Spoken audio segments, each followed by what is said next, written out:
Sorry. Are you ready, Anthony? Sure, yes. You sure? Okay. Good afternoon, everyone. Good afternoon. All right. I know you're a lively bunch, so I'm Councilmember Carlina Rivera. I represent the East Side, which, if you don't know, is a cradle for activism and social change through history. Yeah. I'm very, very proud to represent those communities, whether it's urban homesteading, the gardens movement, really just standing up for people that have been historically marginalized and always, always, always aided by the creative spirit. And I think arts and activism is something that has gone together since forever. And so thank you for the music, for the artists, and for everyone for participating. It really does mean a lot. I'm proud to be here with friends, colleagues, neighbors, activists, of course, and advocates for peace. I want to thank any of the service members that are here, who are here with us in spirit. Thank you for your service to our country and your continued work to lift up all New Yorkers. Veterans for Peace carry on a very, very important legacy. A legacy of bravery, fighting against nuclear weapons, and war. The United States is spending around $900 billion on its military, accounting for about 40% of the world's total, greater than the next 10 countries combined. As Center for American Progress notes, this does not even account for the $300 billion the federal government will spend on veterans and the $115 billion it spends each year on the amortization of unfunded liabilities for military retirement and health care. As representatives in Washington argue over the debt limit, neither Republicans or Democrats had an issue with allocating tens of billions more funding to the defense budget that was proposed by President Biden. As we approach spending nearly $1 trillion on the defense budget, we must ask ourselves, what is the cost to society? There are nearly 38 million Americans living in poverty, about 11% of the population. This is likely an underestimate. And I will tell you, just coming to this park, coming up the steps of the 6 train, there was a man sitting on the steps, and he asked me for food. I did what I can. I bought him a hot dog. It was the closest thing I could possibly get my hands on to just give him what he was asking for.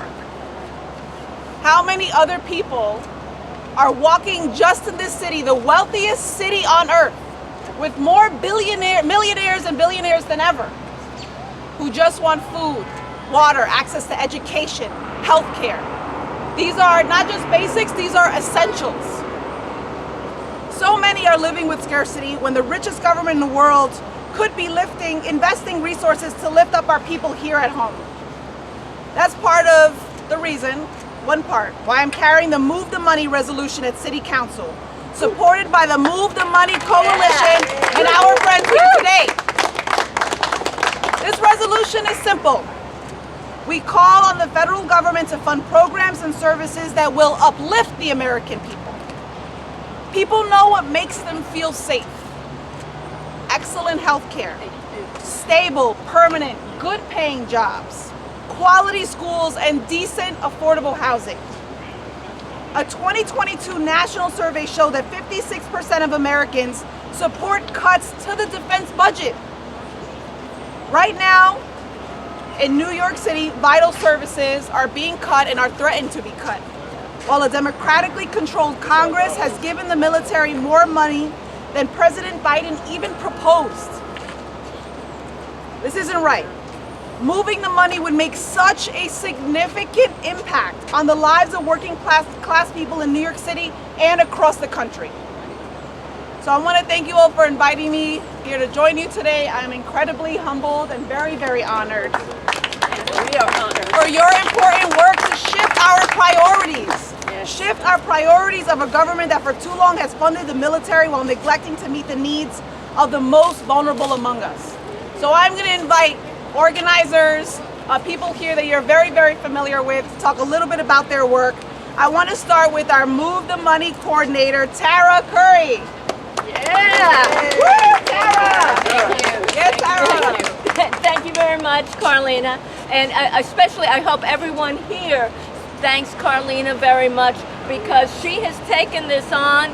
It was very hard to get it introduced, but she kept at it and her staff kept at it. And we have a new resolution now, 423, since last December.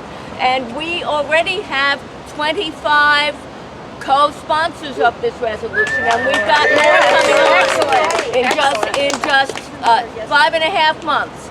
So we are going to get this passed in this council. We have to get it passed in this council. Now, Carlina already told us lots of facts and figures, accurate ones, about how the money is being spent in Washington, D.C. But this is a city council.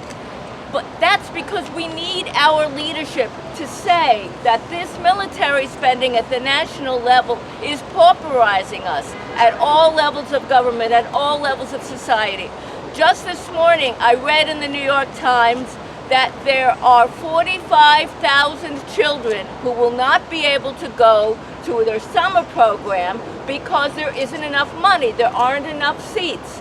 There are 93,000 seats, 137,000 children applied. So those 45,000 are just being told they won't have anything to do for the summer. This is just a small thing, a small representation of what those bombers and those fighter jets and those nuclear weapons are doing to our people. We have to rethink what we mean by security. If we have security only in guns, well, we know what kind of guns, what guns are doing to our society.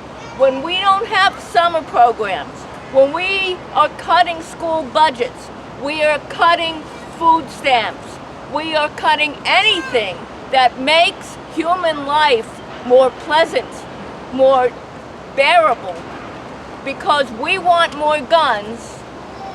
That's not security. That's not a way to survive. Nuclear weapons, they're aging out. Everybody knows that the ones we have, the ones the Russians have, they're 70 years old. Isn't this the perfect time to negotiate getting rid of them instead of building new, better ones? And the people have to step up and say these things, because the folks in Washington are not saying it. And so we need leaders like Carlina, who are in our government, to say, we can't be silent about this. We can't pretend this isn't happening. So I thank everyone here for coming, and I especially thank Carlina for the leadership she's shown on this. And I just want to thank Move the Money, because they were also there very recently when we stood in solidarity with library systems across the city to reject the proposed cuts by Mayor Adams, because I remember being a kid and growing up in New York City, and my mother could not always afford or find a place in camp, and I would spend my summer in the library. That is a place for the city. That is a community hub. So thank you so much for being there and recognizing how intersectional this issue is. So I want to bring up a good friend and an organizer of this event, Anthony Donovan. Come up here. Yeah,